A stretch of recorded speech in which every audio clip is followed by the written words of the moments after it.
this over here a little closer. I might need my coffee in a minute.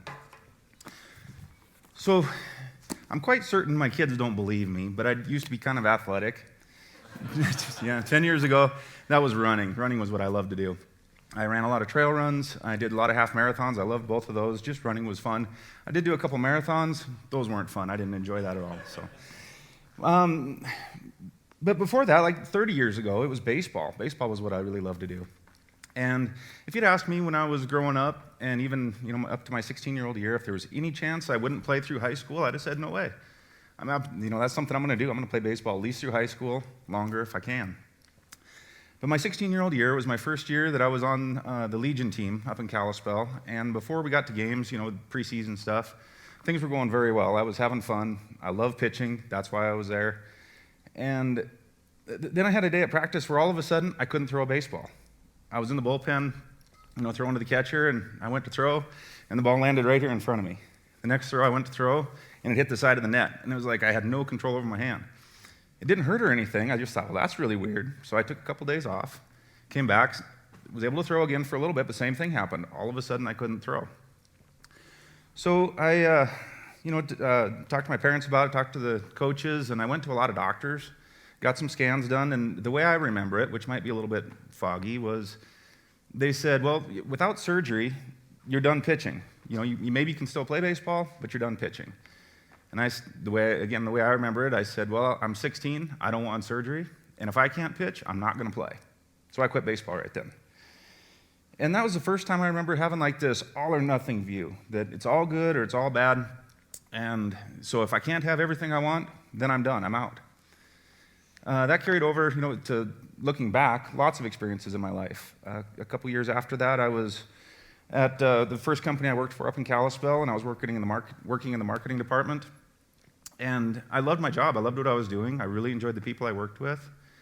And there was another department that a guy had said, hey, if you ever want to make a change, try something different, let me know. I'll have a job for you. And so one day I was at work, and I got into an argument with one of my coworkers. And I don't remember what it was about, but I'm pretty sure it wasn't anything big. But I got up from my desk. I walked over and then to the other guy and said, is that job still available? He said, yep. I said, I'll take it. So I just made it was working in the chemical process lab. So I got to wear one of the white suits and work in this clean room. Very different than what I'd been doing. It's also carried over into things like vehicles. You can ask my wife. I've bought and sold more vehicles than any reasonable person should, and it's not because it was smart financial moves, like, hey, this is a good deal, let's get this one, we can resell it. It was more around like, well, our life situation would change, and now this isn't perfect. This isn't exactly what I want it to be. So, we're having another kid. We need to switch to a van. Oh, but then now we need to switch back to another car of some kind. Or we're getting a camper, so we got to get a diesel pickup. Oh, but now we have another reason, so we're going back to gas. I've just switched a lot just because of that, because it wasn't perfect.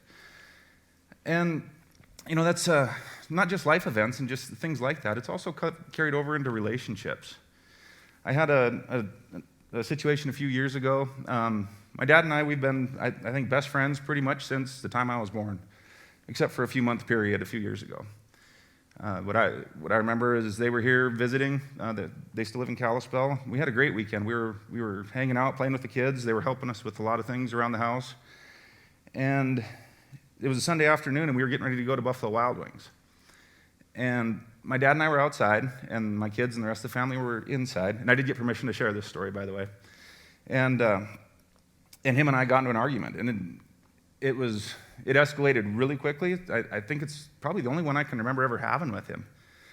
And I said, fine, I'm out. I'm taking the kids to Buffalo Wild Wings. I'll see you there. And what I remember was him saying maybe. So I got the kids. We went to Buffalo Wild Wings. A little bit later, my parents came in. My dad was, I don't think either of us looked at each other. My mom, you could tell she'd been crying. They went back to Kalispell. And it was several months. I don't remember how long it was. It was a long time where I wasn't going to budge and he wasn't going to budge. I was right, he was wrong. That was my view. And I'm pretty sure that was the view he had too. So that went on for a while, and it took a pretty unfortunate another event for us to come back together. And things are good now. But it was a very sad time that I let my insistence on being right to overshadow that relationship. And that's what happens, I think, in even the other ones, like with baseball. I let my desire to pitch, that value, overshadow my desire to just play baseball and be on the team. With my jobs, I let my desire to avoid conflict. Like, I'm going to avoid conflict, so that value came way up. And it overshadowed the relationship I had, the career path I was on at that time. Same thing with the vehicles. I think it would have made a lot more sense if I could have been more content and looked at it longer term. Financially, it would have been a way smarter thing to just hang on to those vehicles. So what I want to talk about here is the difference between responding and reacting. A lot of these things, that's what I did, is I just reacted. I went with my natural way I felt, and I reacted to these situations. And what does it look like to slow down, to just take a breath, take a minute, and then respond how I want to respond? So I just ask you to think about it a little bit. What circumstances in your life in the past maybe, or maybe now, or maybe you have some things coming up, or the relationships you have where, due to the circumstances at the moment, the values get kind of out of whack, and you forget about the importance of the relationship and put it underneath the desire to win or the desire to be right. How does that affect us? So in working on this, I spent a lot of time reading in Romans. I'm going to jump into that here. And I'll be the first to admit, I am not a great theologian. This part, being up here right now, is really weird to me. But I am learning, and I love how God keeps showing up and keep putting opportunities there for me to take. So thanks for being here and listening. But in Romans 14, it says, "Except the one whose faith is weak, without quarreling over disputable matters. One person's faith allows them to eat anything, but another whose faith is weak eats only vegetables. The one who eats everything must not treat with contempt the one who does not, and the one who does not eat everything must not judge the one who does. For God has accepted them. Who are you to judge someone else's servant? To their own master, servants stand or fall. And they will stand, for the Lord is able to make them stand."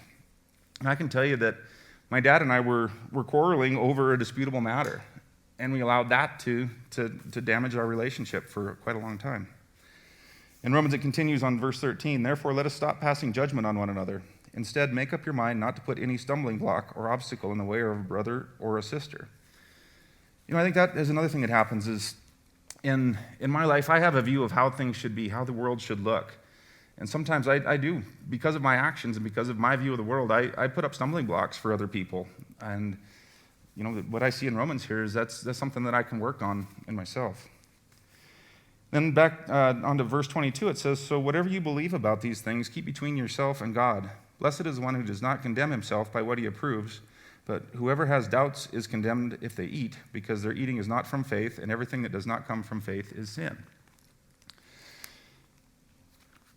So like I said, my background is not in theology. My background, my last several years, I've done a lot of work on personal development, coaching. I've gone to several courses, several classes, and I've really wrestled a little bit with how do I tie this in with spiritual development, I'll call it. How does it relate? How is it different? What parts of personal development and coaching are good and biblical and follow that, and which parts aren't?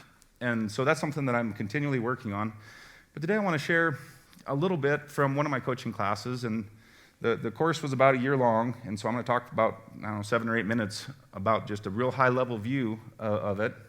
So if it's all right, I'd like to just go over that, and then we can use some of the Q&A to talk a little bit more deeply if you guys would like. So what I want to talk about are the lenses that we use to look through life, to look at through life. If you were to put on some green glasses and look around, everything would look green, right? If you put on yellow glasses, you look around, everything looks yellow. So I'm going to talk about this in terms of levels, of energy levels. And by energy, what I mean is I'm going to talk about catabolic and anabolic energy. So catabolic energy is like the destructive, tearing down type of energy. You can think about it like adrenaline. It's really good for a short burst, but it's destructive on the body. If you have adrenaline going all the time, it's really hard on us, right? Anabolic energy is the opposite. It's the building up, the creation type energy. And so there's 7 levels, but I'm going to talk about 6 today. And all of these levels have a mixture of anabolic and catabolic energy, and they're all the lenses that we use to look at life. So the few important things to remember: this isn't like the Enneagram or something where you take an assessment and you say, "Oh, I'm a whatever, and this is how my personality is." This is more of an attitude type assessment. There is an assessment that can go with this, But it's about, like, right now, the lenses that I've had created throughout my life, this is where I am right now. And I'll see the world in one way when I'm not under stress, and I'll see the world a different way when I am under stress, because, that really does impact us. Another important thing is it's not about working your way up the ladder, working your way up the levels. All these levels serve a purpose. They all have advantages. They all have disadvantages. I'm going to talk about that. The important thing is, are we using that lens because that's what we're used to, or are we using that lens because it's the best fit for that situation? And we'll talk some more about that. So, let's just start with level 1. Level 1 energy is very catabolic. The view here is that I lose. There's a view at level 1 and level 2 are all about judgment, and there's a winner and a loser. Level 1 says I lose. If you think about the cartoon Eeyore from Winnie the Pooh, he's very level 1. Like, no matter what happens, there's a cloud following him. It's not his fault. It's just things are going to be bad. I've been in that. I think we've all been in all of these levels at certain points in time. The advantages, even though it might not seem like there are any, there are some advantages at level 1. One is that it protects us. It keeps us safe. It keeps us from stepping out and taking risks, taking chances, because we just feel like, well, if we take a chance, we're not going to work, so why even try? We can also, get sympathy at this level. Other people might show more sympathy towards us when we're, feeling really bad about ourselves. The disadvantages come in because not a lot of progress happens. Not a lot of work can get done. At level 1, it's either figuratively or just in our minds. We're curled up in a ball on the floor, not really doing anything. Level 2 is also very catabolic, and it still has the win-lose perspective, but in this case, it's I win, you lose. And so at this level, it's about a lot of conflict, a lot of anger. Maybe you've worked for a boss that's been a very level 2 person. They can get their employees to do things, right? Because they can show up angry and make people do their jobs, but maybe they don't have the longevity with their employees that others might. So the advantages are that you can get a lot of things done in the short term. The disadvantages are that it's not sustainable, and in a lot of cases, it'll cause problems around with relationships. A lot of people, they don't want to be around someone who's angry all the time. The next level is level 3, and this is where we start getting into the anabolic levels. Level 3 is kind of like seeing the silver lining. And in level 3, with the level 3 lens, it's, well, I'm going to win, but it's okay if you win too. But the main objective is that I want to make sure that I win. So by using rationalization, just saying, well, I think it's good enough. Level 3 is a place that I think a lot of us do spend a lot of time using those lenses. Well, it's not exactly what I would like, but it's pretty good, so that's why I'm okay with it. The advantages are with level 3 that, again, we can work with other people, we can get things done. We can generally be content because we see things as being pretty much good enough. The disadvantages come in because we still want to win. We might manipulate situations or manipulate people with that. We also might just settle for good enough and never really reach our full potential because it's good enough. I'm not going to try anymore on that. Level 4 is the next one, and it's more anabolic, and it's about service. It's important to me that you win, and by you winning, then I can say that I win. But really, it's all about helping other people. It's about the service piece of it, showing the compassion. This can be the advantages of level 4 are that it's good to work with people that have that view, right? They're showing up, they're there to help, they're there to do whatever they can to make things move forward. The disadvantages with level 4 come in around boundaries.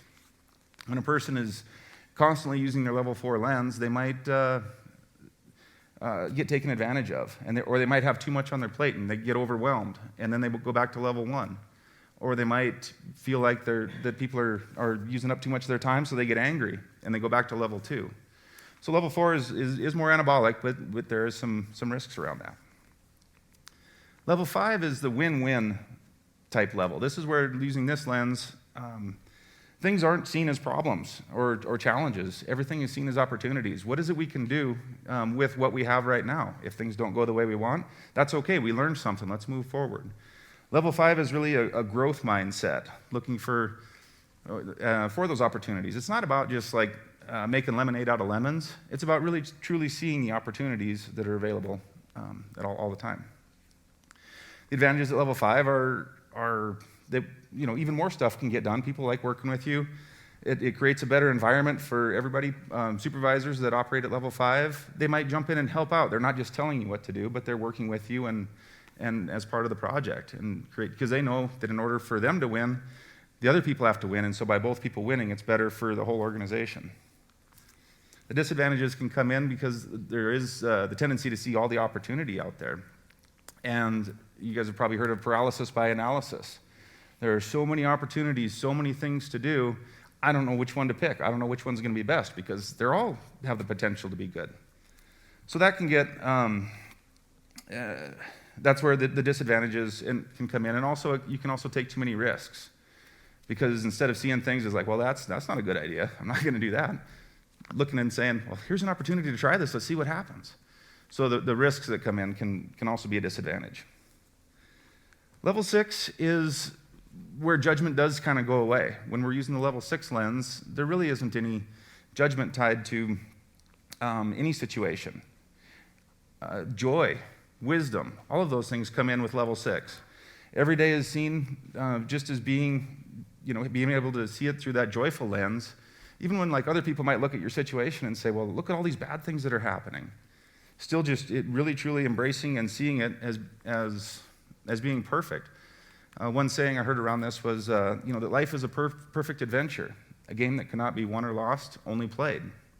And so that's really sums up, I think, what level 6 is talking about. There's another verse in Romans, I think, that talks about that whole oneness there. It's in Romans 12 there. For by the grace given me, I say to every one of you, do not think of yourself more highly than you ought, but rather think of yourself with sober judgment, in accordance with the faith God has distributed to each of you. For just as each of us has one body with many members, and these members do not all have the same function, so in Christ we, though many, form one body, and each member belongs to all the others. To me, that describes level 6, recognizing that I have a different set of lenses, the way I view life, based on when my growing up, my grade school, my sports, my teachers that I had, my jobs that I've had, people that I've met, my parents, all my friends, like all of these experiences have led me to where I am right now with the lenses that I use. Every one of us is different. We all have those different experiences. And so acknowledging that, somebody else's experiences are different than mine. And maybe that can help with remembering that and slowing down and remembering that might be able to help with that judgment piece that comes in. So I thought it might be helpful to go back to my baseball story when I quit playing baseball and walk it through each of those 6 energy levels on what those could have looked like. Level 1 is what I did, right? I said, if I can't do it, I'm out. I quit. I'm done. I'm done with baseball. And so that was, at that point in time, I would say a very level 1 lens I was using. But level 2 would have looked a little different. One way it could have been I'm gonna fight. I want to pitch, and I'm gonna pitch. So let's find some more doctors. I could have gotten, maybe mad with my parents. I could have said, no, I'm not stopping until we find the right doctor. I could have said, it doesn't matter. I'm just going to keep throwing. My arm's either going to work or it's going to fall off, one or the other. I could have got mad at the world, at the situation that I was in. I could have got really angry that I can't play baseball anymore because I can't pitch, so now I can't play baseball. And that could have been very damaging to relationships with my coaches, my teammates, my friends, my parents, my doctors, all of those. But it also, maybe I could have got it to where I could pitch again or something. I don't know. A level 3 view would have been something more like, I can't pitch anymore, but I love baseball. Maybe I can still, if I take good care of it and I do the exercises they've provided for me, maybe I can still play infield. Maybe I can still play outfield or hit. Either way, I love baseball so much that I'm going to keep playing baseball, and I'm going to figure out a way to do it. It's not exactly what I want, but it's okay. I want to play baseball. A level 4 lens, it's kind of interesting. I actually had a level 4 lens that I forget about most of the time, and I'd forgotten about until I was working on this again. So one of the things about catabolic and anabolic energy is that the catabolic energy is a lot stronger. It just takes a little bit of catabolic energy to wipe out a lot of anabolic energy. And in this case, if anytime I've thought about my baseball career ending, I've been very much in that it was bad view. But it also turned into some really good things. When I quit the baseball team, the president of the local baseball league reached out to me. He wanted to start what was called the Challenger League. And it was a separate league for kids that weren't able to sign up for our normal baseball program due to physical challenges or in some cases some mental challenges. And so that was the first year that got started, and I was asked to be one of the coaches. So I spent the rest of the summer coaching these kids that normally wouldn't have got to play baseball. And that was really, really a fun experience. But that's the part that I do forget a lot of the time because my mind just goes to the negativity. So like a level 5, that might have looked like saying, wow, look at this opportunity. I'm not going to be pitching, so I'm not going to have quite as much practice time. This is an opportunity that I can play baseball. I can still play infield, hit, outfield. I can maybe do all of that, and I can work with the Challenger program. The opportunity was there. I just didn't see it at the time. And level 6, is a little bit, I'll say, fuzzier because it's more like if I had had a level 6 lens, it would have been, it doesn't matter if I do play or don't play. I'm going to enjoy my 16-year-old year either way. And I wouldn't have so much the negativity tied around it like I do right now. So I think a lot of this does come back to love and love for other people, respecting where they're at, and loving them whether we agree with them or disagree with them, and also with ourselves, loving and accepting ourselves whether we've made some mistakes or we're really happy with how things have went. Keeping that more even view, slowing down and taking time to think about it, I think is helpful. Romans 13, starting at verse 9, it says, "The commandments, you shall not commit adultery, you shall not murder, you shall not steal, you shall not covet, and whatever other command there may be are summed up in this one command. Love your neighbor as yourself. Love does no harm to a neighbor, therefore love is the fulfillment of the law." So I think that is kind of a nice summary on that judgment piece. I'm also reminded of a time last summer. I coach baseball as well. Last year I was coaching a travel team of 10-year-olds. We were down in Billings at a tournament. And we were waiting for our game, and just the way it was last year, we weren't able to warm up like we normally do. So we were sitting in the outfield, out in the right field side, watching the game. And there was a play at first, and from our view, and apparently the first base coach's view, the runner was safe. The umpire called him out. And that coach came unglued. He went running over, yelling and screaming at the umpire. The umpire turned and walked away. It was the third out of the inning.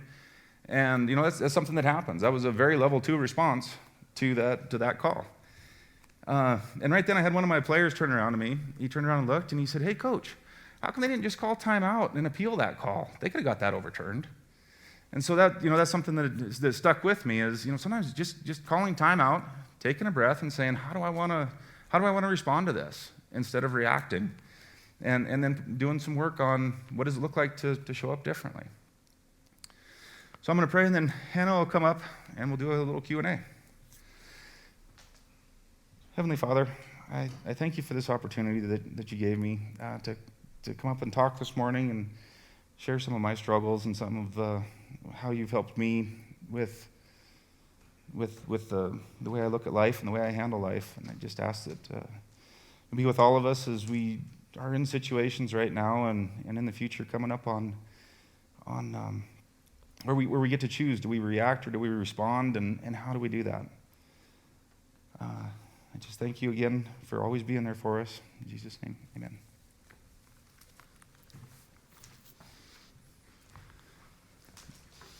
Hi, Thanks, Hannah. Justin. Hey. I got to find out what to do with my coffee cup. I'm just going to hold it. You can hold it. Thank you. I appreciate that. All right. That was great. There's some good questions in here. Oh, dear. All right. How did you use these principles to patch things up with your dad? Or if that happened before you learned this, how did you patch things up? So that did happen before this, and pretty much I just, told him I was right. No, I'm just kidding. I think he's watching this morning, so he was worried what I'd say about him. No, it actually was, his brother, my uncle, passed away. And that was a big enough event that we were on the phone. I think it was when he called to tell me that we both agreed that this isn't okay. We're not going to continue life this way. This not talking, it wasn't okay anymore. It wasn't an option for us to continue on with that. And like I say, that was before I'd worked through some of this stuff. Wow. How does a person intentionally choose to default to levels 5 and 6? Or what can we do to change the energy levels we operate most often? Yeah, so I was really excited that Adam and you actually were going to be talking about centering prayer. I was one of those, in one of the coaching programs I was in, actually started with a coach that I was working with that I had hired. He suggested that I try meditation, and I said, no, I don't do that. I'm sorry if this is weird, but I said, no, I'm a Christian. I don't meditate. And this was 3, 4, 5 years ago. Like that's just was my view. And he said, you might give it a try. You might find it to be more difficult and more beneficial than you thought. And so I started with this book called 8 Minute Meditation, where it was 8 minutes for a day, and it was very difficult.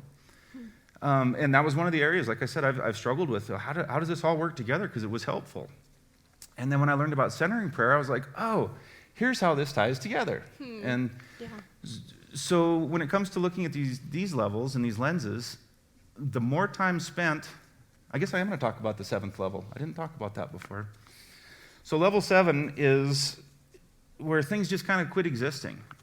And I think that's where centering prayer comes in. If anybody that's tried that, or meditation, or devotions, or prayer, there's a lot of times when it's kind of like nothing really matters, nothing really exists, nothing's good or bad.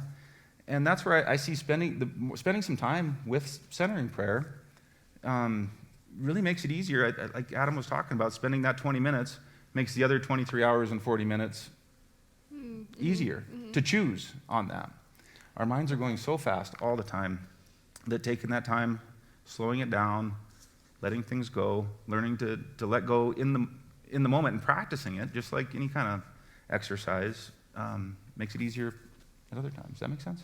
Yeah, so you're practicing that slowing down when you have the space to slow down. So you're kind of exercising that muscle. So when you're in the moment, that reaction is more natural. That's what you're saying. Yeah, and taking, what I described here was, when I first was learning about this, and I still do this quite a bit, something will happen and I'll say, that's not how I want to do this. What would it have looked like if I would have, had a different level of response and just I'll be driving in my car, talking myself through it. Well, level 1 would be this, level 2 would be that, and hoping to kind of pre-frame future events. When something similar happens, maybe I can go there a little bit easier. I think that's been helpful. Yeah. And is one level more desirable than the other, or is it just this is how we function and being aware of where you're at? I would say depending on your circumstance. Okay. There's times when level 1 is a perfectly appropriate response and the best level maybe to use. There's times when level 2 is needed. There's times when level 5 or 6. If a person spent their whole life in level 6, everyone would think you were crazy, that you were totally out of touch with reality. Like, no, there's like stuff happening, and you're like, no, but it's good. so that wouldn't be desirable, right? But then there's other times when that's not our default for most of us. Our default is the levels 1 and 2, and spending a lot of time there. It's hard on us physically, relationally, emotionally, all of that. That's good. How do you recognize which perspective you're using? Do you use later reflection after something's happened? Do you talk to someone or a mentor? Yeah, all of it. I have some people that I'm working with, that I'm working with coaching, and that's one of it, is just having the opportunity to talk and have someone else listen objectively to what you're saying and say, okay, so here's what I'm hearing, and reflect it back. That's what the role of a coach is to listen objectively and not have any judgment, right or wrong, good or bad, on what someone is saying, but reflect it back to them and say, this is what I'm hearing. And sometimes hearing it from somebody else makes it easier to see. And then, like, in working with people, or when I'm working with one of my coaches, they say, oh, great, same thing. Like, it sounds like you're in level 3 right now as your primary lens. what would a level 4 look like? It's really hard to jump from level 1 to level 6, right? Sure. To go from like, oh, everything's horrible to, no, everything's really good. But sometimes it's moving from level 1 to level 2, where it's, the level 2 gets some action and a little bit of anger. At least you're taking action on things. Does that make sense? Yeah, that makes great sense. Yeah. So it sounds like as in the coaching role, you're kind of holding up a mirror and kind of reflecting what they're saying back to them. Yep. Holding up a mirror, and also I think of it like being out in a field, maybe a corn maze or something like, or a wheat field where everything's pretty tall. But trying to be up above, where I'm up above, I'm up on a ladder, and I can say, okay, but let's look at this. Let's look at it this way, because I know myself, and a lot of us, we get stuck to where we can only see what's right in front of us. So the coaching role is reflecting back and helping people recognize that they're more capable than they think they are, that they do know more than they think they do. I like that visual, like you up seeing this bird's eye level of view of something. Yeah. Are there any books or resources that would be great ways to keep learning about this?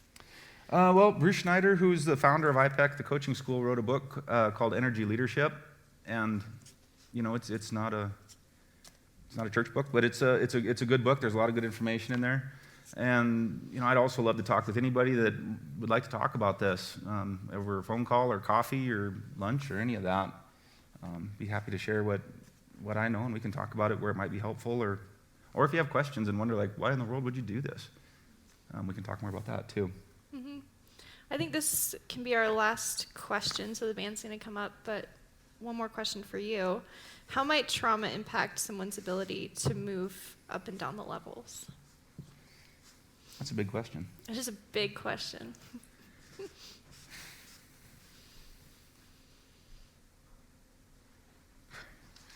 I want to be careful with answering this one because trauma is something that, depending on the trauma, it's very, very significant. So I think I'd answer it with